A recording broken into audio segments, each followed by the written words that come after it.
Welcome to my class. नमस्ते student. बच्चों, आज हम कक्षा 7वीं की वसंत भाग 2 इस पाठ्य पुस्तक का अध्ययन कर रहे हैं, जिसमें हम चैप्टर नंबर 11वां पढ़ रहे हैं, जिसका शीर्षक है रहीम के दोहे। रहीम के दोहे इस पाठ का यह सेशन नंबर 3 है। अब हम दोहा क्रमांक 3 पढ़ते हैं। इसके पहले दोहों में हमने देखा कि अलग अलग भाव वहां पर कवि रहीम जी व्यक्त कर रहे हैं कि एक दोहे में सच्चे मित्रता के बारे में बता रहे हैं, दूसरे दोहे में उन्होंने निस्वार्थ प्रेम का वर्णन किया है। अब अगले दोहे में कवि क्या कहना चाहते हैं यह पढ़ते हैं हम दोहे के द्वारा। दोहा कुछ इस प्रकार है। तरुवर फल नहीं खात है, सरवर पेयहि न पान। कही रहीम पर काज हित, संपत्ति संचय सुजान। देखो कितना व्यापक अर्थ इस दोहे के द्वारा कवि हमें बताना चाहते हैं कि परोपकार की भावना इस दोहे के द्वारा निहित है। तरुवर फल नहीं खात है। तरुवर, तरुवर का अर्थ क्या होता है? वृक्ष, पेड़।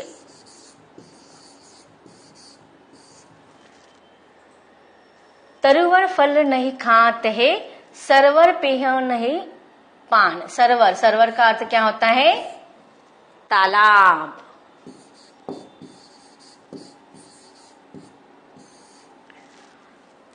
सरवर पियहि न पान। पान का अर्थ क्या होता है? पानी या जल।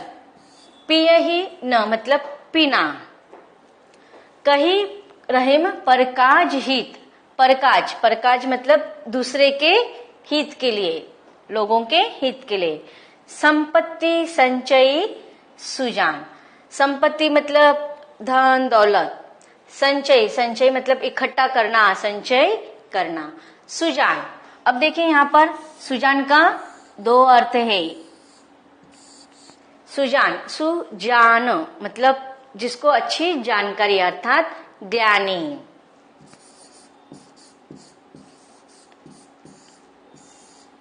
और दूसरा हम कहेंगे सज्जन। सज्जन व्यक्ति, सज्जन लोग। तो देखो यहाँ पर दूसरे जो पंक्ति है वह कथन है, और उसके लिए अपने कथन को समझाने के लिए कवि रहीम जी इन्होंने 2 उदाहरण दिए हमें। कौन से 2 उदाहरण दिए हैं?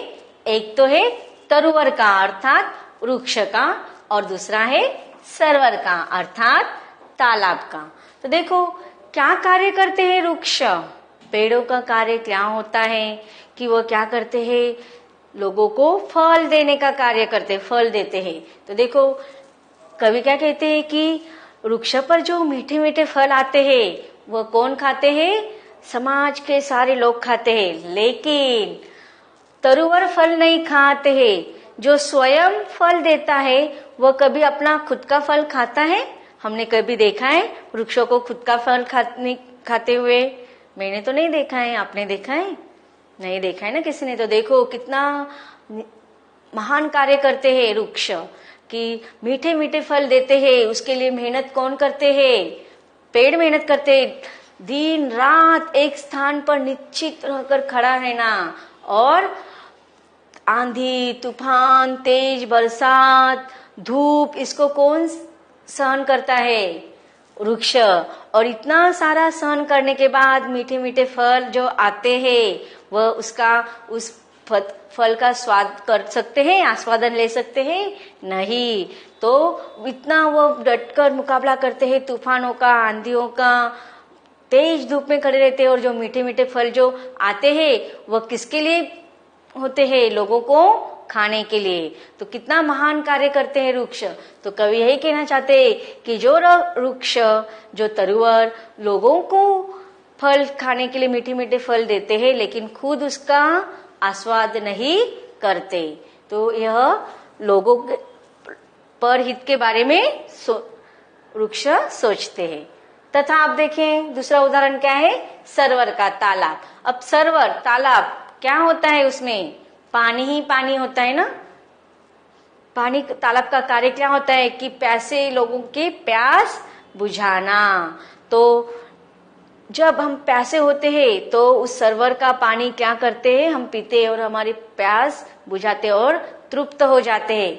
लेकिन जो तालाब होता है, सरोवर पिय ही न पान, कि वह खुद का पानी खुद पीता है नहीं, वो निरंतर बहता रहता है, लोगों को पानी देता रहता है, आगे आगे बढ़ के अपने, चाहे रास्ते में कितने ही कठिन समस्या आए, उसका निरंतर बहना कार्य होता है। और अपने तो उसी प्रकार कवि रहीम जी आगे कहते हैं कि कही रहीम परकाज हित, परकाज हित मतलब पर, दूसरों के हित के लिए, लोगों के हित के लिए, संपत्ति संचय सुजान।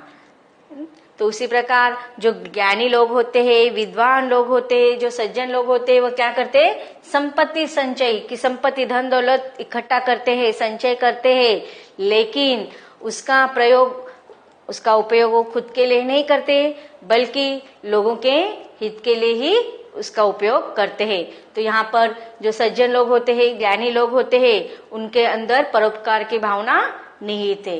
तो जिस प्रकार वृक्ष खुद के फल खुद नहीं खाते, लोग उसका आस्वादन लेते हैं, उसी प्रकार तालाब भी उसका अंदर का जो पानी होता है खुद नहीं पीता है, उसके तालाब के अंदर के जो पानी के द्वारा समाज के जो लोग होते हैं वो अपने प्यास बुझाते हैं। तो उसी प्रकार जो ज्ञानी लोग होते हैं, विद्वान लोग होते हैं, सज्जन लोग होते हैं, वह क्या करते हैं, धन का संचय करते हैं, धन दौलत इकट्ठा करते हैं, लेकिन उसका उपयोग वो किसके लिए करते हैं, लोगों के हितों के लिए करते हैं। लेकिन हम लोग क्या करते हैं, हम तो हमेशा धन इकट्ठा करने में लगे हुए होते हैं, लेकिन उसमें हमारी स्वार्थ की भावना निहित होते हैं। हम अपने स्वार्थ के लिए पैसे कमाते हैं, धनी बनते हैं। तो यहाँ पर कवि हमें यही कहना चाहते हैं कि हमें अपने स्वार्थ के लिए नहीं, बल्कि लोगों के हित के लिए सोचना चाहिए। जब हम अपने हित के लिए कार्य करते हैं तो वह स्वार्थ की भावना से होती है, लेकिन हमें निस्वार्थी भावना से लोगों के लिए कार्य करना चाहिए। उसी में हमारे समाज के और हमारे देश का हित है। तो इस प्रकार यहाँ पर कवि ने ज्ञानी और सज्जनता लोगों की विशेषता बताते हुए किस प्रकार वह परोपकार करते हैं, इसका सुंदर उदाहरण यहाँ पर लेखक कवि ने किया है। अब देखते हैं इन दोहे में आए हुए कठिन शब्दों का अर्थ। तरुवर वृक्ष, नहीं नहीं, खात खाते, सरोवर सरोवर या तालाब, पियही पीते हैं, पान पानी, परकाज दूसरों के काम, हित के लिए, संपत्ति धन दौलत, संचय एकत्र कर, सुजान सज्जन या ज्ञानी लोग।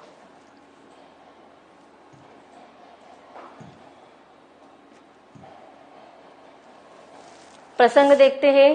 प्रस्तुत दोया हमारी पाठ्य पुस्तक वसंत भाग 2 से संकलित रहीम के दोहे इस कविता से ली गई है, जिसके रचयिता है कवि रहीम जी। इस दोहे में कवि ने परोपकार के भाव को दर्शाया है। अब देखते हैं भावार्थ। इस दोहे में विद्वानों तथा सज्जनों के धन संचय के उद्देश्य को दर्शाया गया है। रहीम जी कहते हैं कि वृक्ष कभी अपने फल नहीं खाते और नहीं सरोवर अर्थात तालाब द्वारा संचित जल पीते हैं।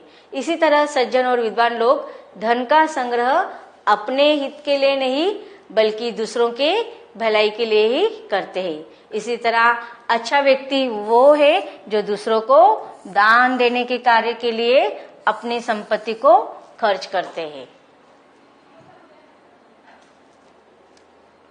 विशेषता इस दोहे का भाव है कि मनुष्य को अपने जीवन परोपकार कार्य के लिए करते रहना चाहिए। इसी तरह अच्छा व्यक्ति वो होता है जो दान खुद के लिए नहीं, बल्कि संपत्ति का खर्च लोगों के लिए करता है। इस दोहे की जो भाषा है वह सरल, सरस और मधुर है तथा उन्होंने तद्भव शब्दों का अधिक प्रयोग किया हुआ है। अब देखते हैं अगला दोहा। अगला दोहा है थोते बादर क्वार के जो रहीम गहरात, धनी पुरुष निर्धन भय करे पाछली बात।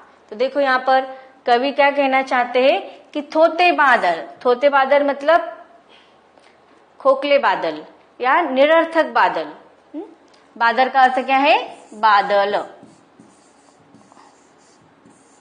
क्वार का महीना होता है ना, जिसे हम अश्विन का महीना भी कहते हैं। जो रहीम गहरात का अर्थ है गरजना।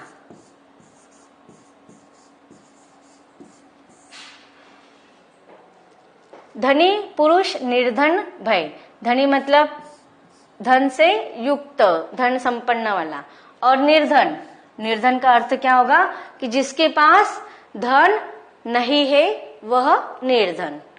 करे पाछली बात मतलब बीती हुई, पीछे की बात।